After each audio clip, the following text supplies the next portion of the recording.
nó là cái tòa xe quân đội Ba Hà nó cho cái tiền lương chung bộ nó cho cái tiền lương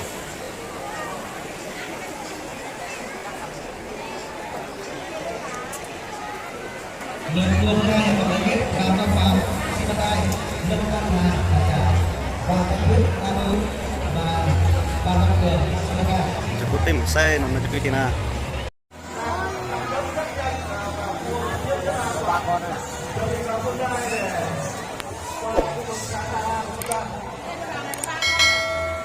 vẫn là vị trí thứ một nhất và vị trí thứ hai cách nhau không xa. Đang dẫn đầu là Vàng Văn Cường của Chi Bát Hai số 346 và tiếp đó là 20 Vàng Văn Cương đã đấu. Tiếp theo là Vàng Văn Giang của đầu hối có 21 tuổi rất quyết liệt.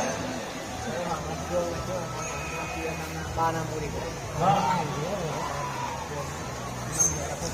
Tiếp theo chúng là màu cao là vào vua là các vị trí tra thường cảm mình và hai chân ép chặt vào đường mưa để đảm bảo an toàn và đi các tốc độ.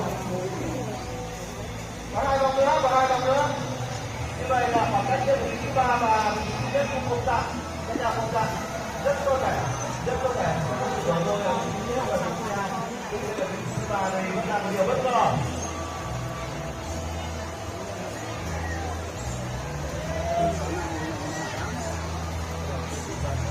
Một như vậy, mỗi lần vào cua là ta có được rất là vị trí thứ hai cũng như là vị trí thứ ba.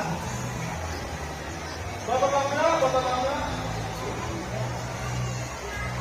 Vẫn là vào 46 đến 92 Vàng Văn Cường.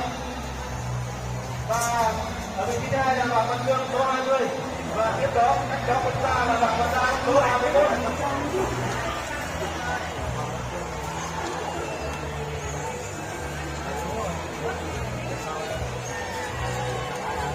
Như vậy là Vàng Văn Giang cũng đã vượt lên số 20 rồi.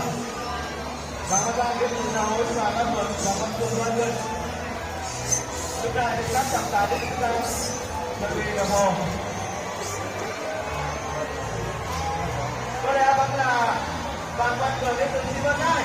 Vâng, xin chúc mừng và tiếp đó là 21 Vàng Văn Giang đến từ Na Uy và xin chúc mừng Vàng Văn Cương Na Uy số 20 cũng đã xác định.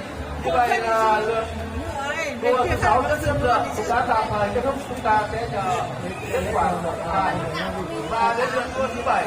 Lượt đua thứ 7 xin thông báo các bạn là với sự trình diễn của Lâm Văn Thiều. Và ba vòng nữa đang dẫn đầu là 332 Lâm Văn Thiều đến từ Tà Trải.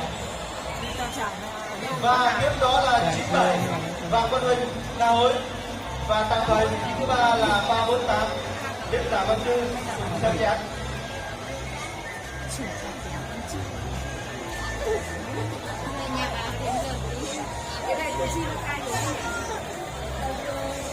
Còn hai vòng nữa.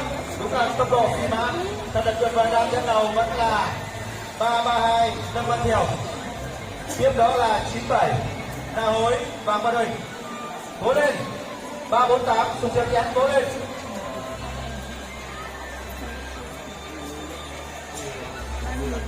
Vẫn là Lâm Văn Thiều là vòng loại là chỉ vị thứ 6 thôi. Có nghĩa là rất là bạn sẽ có thể vào vòng 16 vòng quân quyết giải này. Còn một vòng nữa. Còn vẫn là 2 Lâm Văn Thiều. Lúc này thì 97 và một hình nào cũng đã tăng tốc rồi. Cha mẹ đi nữa. 348 cố lên. 348 cố lên.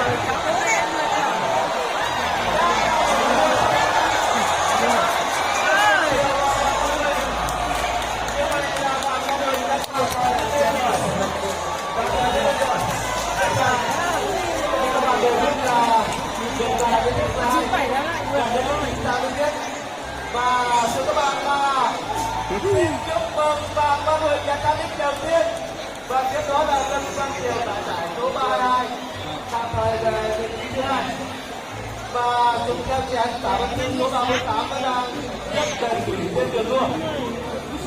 Vâng,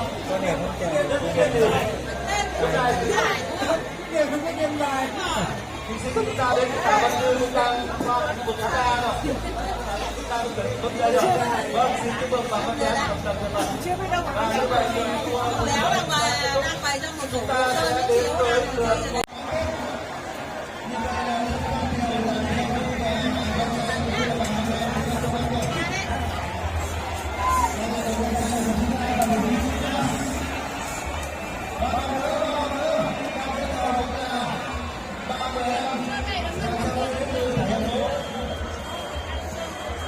Thầy thành phố.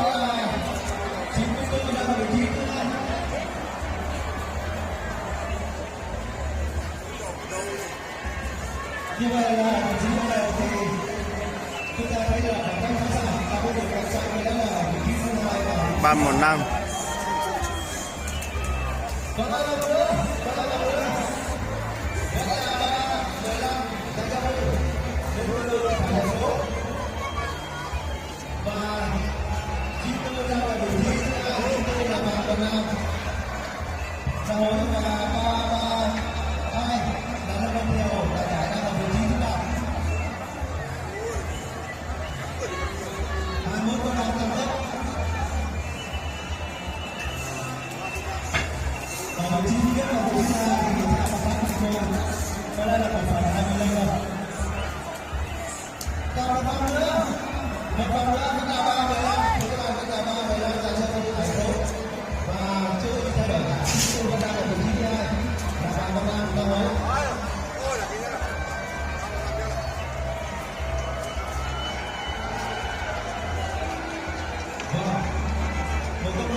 Bết à, trắng bết à. và như vậy là vị trí thứ 321 và 332 như vậy là đua thứ nhất và bán kết cũng đã kết thúc, chúng ta sẽ trở đến cái tổ trọng tài. Lượt đua thứ hai và xe báo Simacai số 336 Lương Văn Thành số 334 và Văn Quyết sáng tạo mới số 102 kẻ bạn Văn Cường Simacai số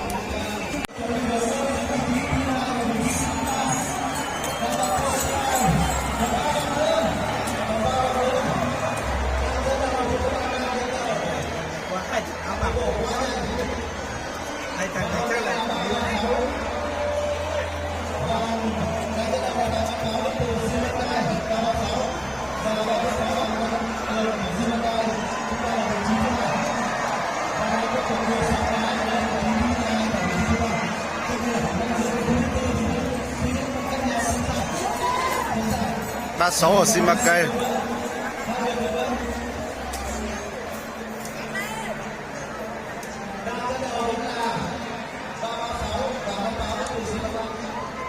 Mong hả bà?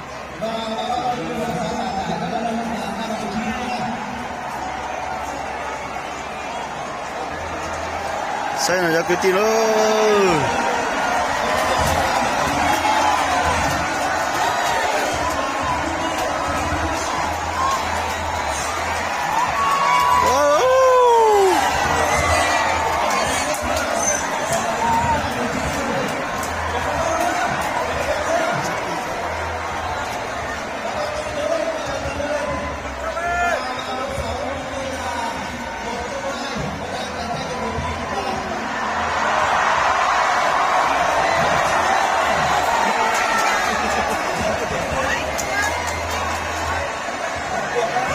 Chị ơi, giờ bắt đầu rồi.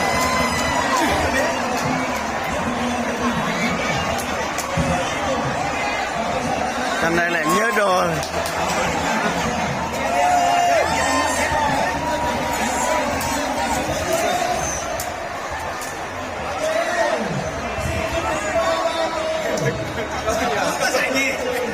Yeah.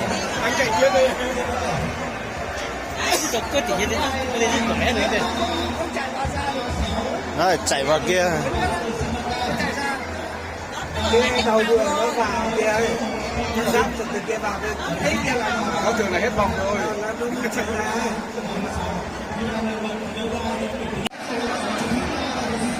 Ra hay nhỉ mà. Có chạy đi à?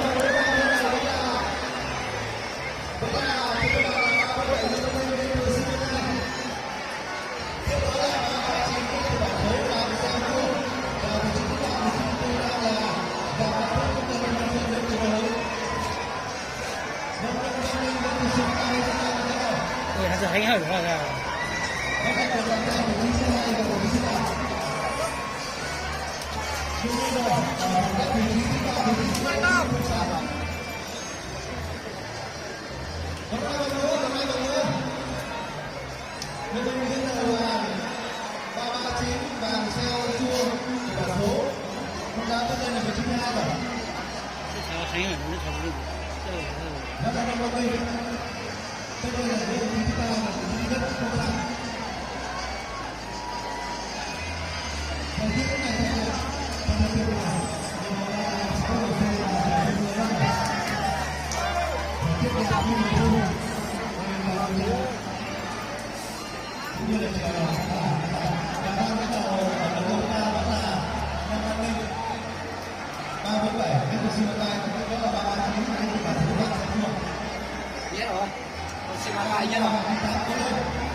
Vòng này thì nó chết rồi.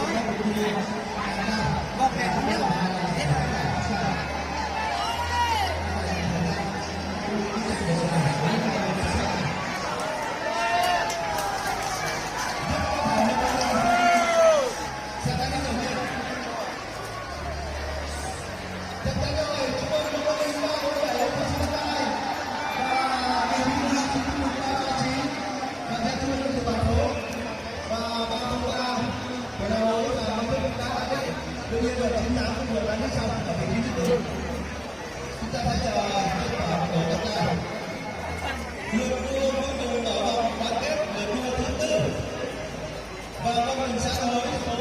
Lượt bậc lượt cuối cùng.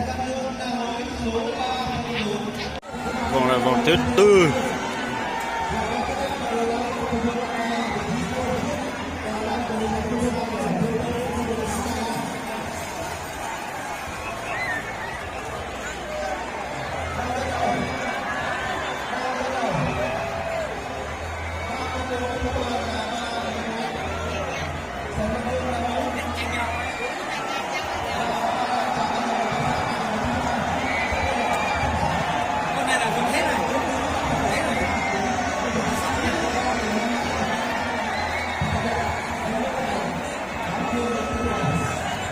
Ngàn nhiều, ngàn nhiều.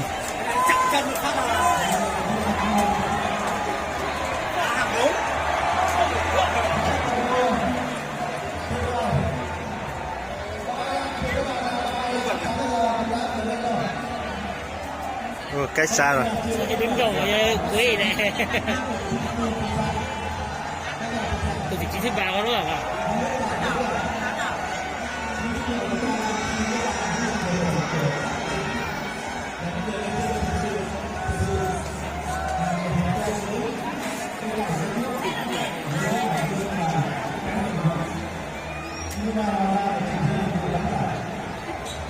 Nó đổ xác định không lại không đi áo thể thao.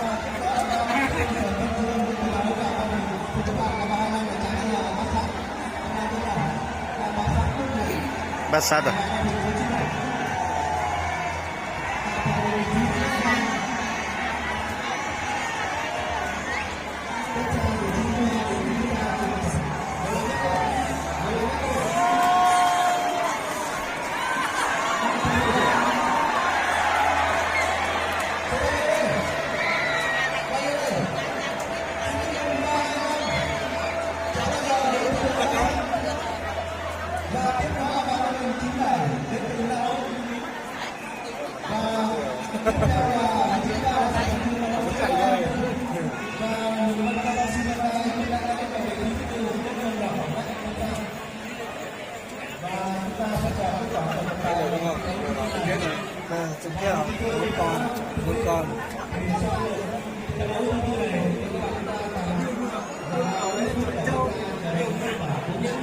đầu bước vào đội trồng cây nó rất cái tin ơi vào trồng cây nó bắt đầu nó lâu từ tranh thị y thị o thị b thị lâu nó nữa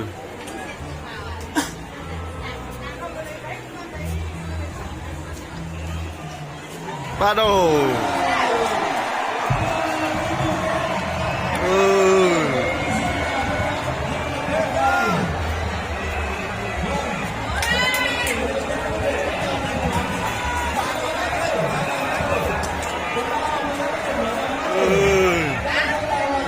tranh thị y nó ra phong sự nữa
bố đã nhớ đâu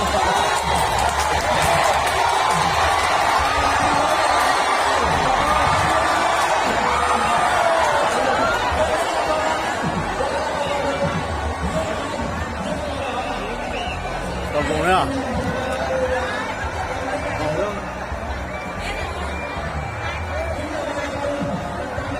Rồi mà chưa dừng lại rồi. Dừng lại đi. Thế rồi. Thế rồi. 3 vòng rồi.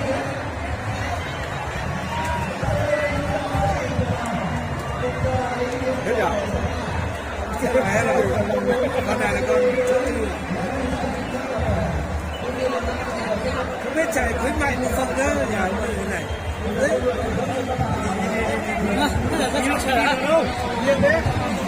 Ôi, tao lên nó không chịu nữa.